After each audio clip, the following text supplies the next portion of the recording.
घर का माहौल बदला हुआ था। हिदायत खान की हालत अब और खराब हो चुकी थी। सहमत उनके सामने बैठी थी और पहली बार उसने अपने पिता का वो चेहरा देखा जो उसने पहले कभी नहीं देखा था। उन्होंने बिना घुमाए उसे सब सच बता दिया, अपना काम, अपनी पहचान और वो खतरा जो उनके जाने के बाद पैदा होने वाला था। सहमत चुपचाप सुनती रही और फिर उन्होंने उसके सामने एक प्रस्ताव रखा। उसे पाकिस्तान जाना होगा, एक जासूस बनकर। ये सिर्फ एक मिशन नहीं था, इसका मतलब था अपनी पूरी जिंदगी छोड़ देना, अपने ख्वाब, अपने रिश्ते, सब कुछ।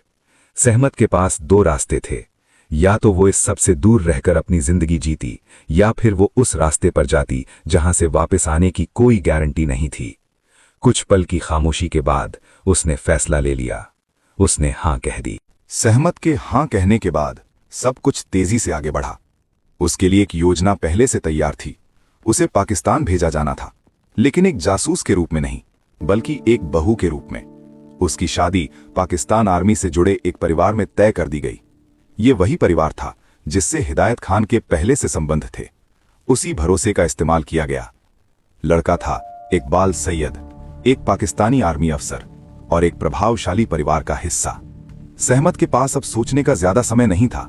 उसकी नई पहचान तैयार की गई, जरूरी बातें समझाई गईं और उसे बताया गया कि वहां उसे कैसे रहना है और जानकारी भारत कैसे पहुंचानी है।